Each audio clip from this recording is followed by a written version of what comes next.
Hi நண்பர்களே, நாம் இப்போ ஒரு வித்தியாசமான ஒரு டிஷ் தான் பார்க்க போகிறோம். அது என்னன்னா பீன்ஸ் முட்டை பொரியல். அது எப்படி செய்யலாங்கிறத போய் பார்க்கலாம் வாங்க. நண்பர்களே, அந்த வித்தியாசமான பீன்ஸ் கூட்டுக்கு நம்ம என்னெல்லாம் தேவைங்கிறத பார்த்துக்கலாம். பீன்ஸை தண்ணியில் வெட்டி இப்படி சின்ன சின்ன பீஸாக வெட்டி தண்ணியில் போட்டுக்கிறேன். அப்புறமா அதுக்கு தேவையான 4 முட்டை எடுத்துக்கிறேன். கருவேப்பிலை எடுத்து வச்சுக்கிறேன்.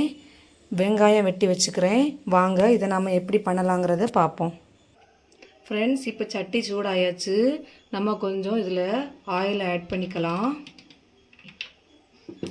அப்புறமா கடுகு போட்டுக்கலாம்.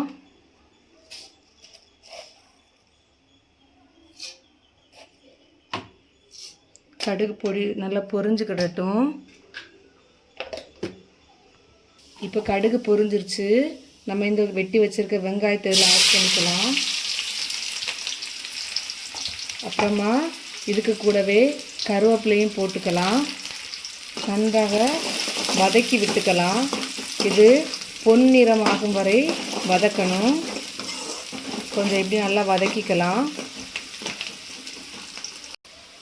இந்த லெவலில் வர அளவுக்குள்ள வதக்கிக்கலாம். இதுக்கு கூட இப்போ நம்ம வெட்டி வச்சுருக்க இந்த பீன்ஸை ஆட் பண்ணிக்கலாம். எல்லா பீன்ஸையுமே இப்படி எடுத்து போட்டுக்கலாம்.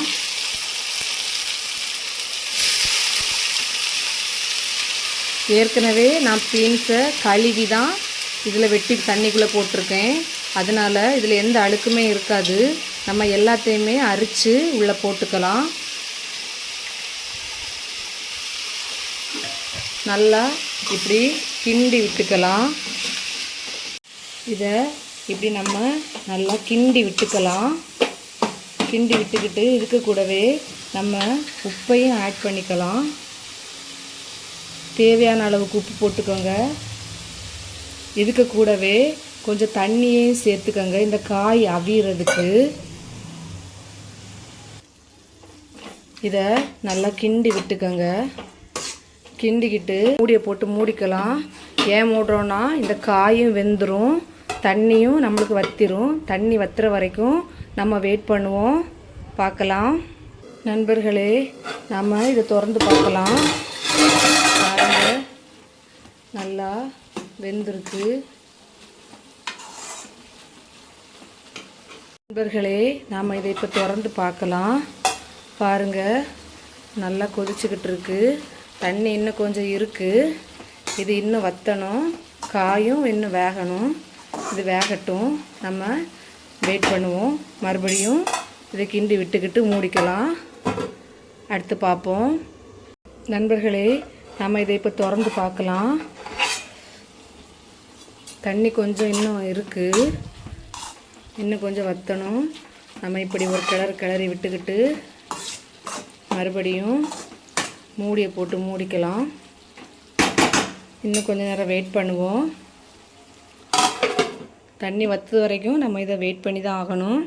அப்புறம் தான் முட்டையை ஆட் பண்ண முடியும். பார்ப்போம் ஃப்ரெண்ட்ஸ். இப்போ நாம் இதை திறந்து பார்த்துக்கலாம். பாருங்கள் ஃப்ரெண்ட்ஸ், தண்ணி நல்லா வற்றிருச்சு. இந்த பருவத்தில் நம்ம உடச்சி வச்சுருக்க 4 முட்டையையும் இதில் ஆட் பண்ணிக்கலாம். ஆட் பண்ணி கை விடாமல் கொஞ்சமாக கிண்டி விட்டுக்கலாம். இந்த முட்டை நல்லா உருண்டு வரும். அந்த பதத்தில் நல்லா கிண்டி எடுத்துக்கலாம். இப்படி நல்லா கிண்டி விடுங்க. கை விடாமல் கிண்டிக்கிட்டே இருங்க, இல்லைனா சட்டியில் பிடிச்சிரும். இது நல்லா கிண்டி வரட்டும். இங்கே பாருங்கள் ஃப்ரெண்ட்ஸ், இப்படி நல்லா கிண்டுன்றணும். இது குழந்தைங்க நல்லா விரும்பி சாப்பிடுவாங்க. பாருங்கள் ஃப்ரெண்ட்ஸ், நம்ம இப்போ நல்லா கிண்டி இந்த பருவத்தில் வந்தோடனே இது ரெடி ஆயிடுச்சுன்னு புரிஞ்சுக்கலாம். ஃப்ரெண்ட்ஸ், ரொம்ப சூப்பராக வந்திருக்கு. வாங்க நம்ம இந்த பீன்ஸ் முட்டை வறுவலை டேஸ்ட் பண்ணி பார்ப்போம். எப்படி இருக்குங்கிறத சொல்லுவோம். நண்பர்களே, இப்போ நம்ம எதிர்பார்த்த பீன்ஸ் முட்டை வறுவல் ரெடி ஆயிடுச்சு. வாங்க நம்ம இதை டேஸ்ட் பண்ணி பார்க்கலாம்.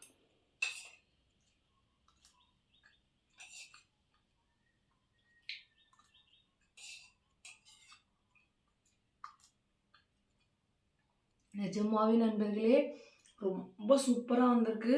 நீங்களும் வீட்டில் ட்ரை பண்ணி பாருங்கள். இதோட டேஸ்ட் என்னங்கிறது உங்களுக்கும் தெரியும். மறக்காமல் இதை செஞ்சு பாருங்கள்.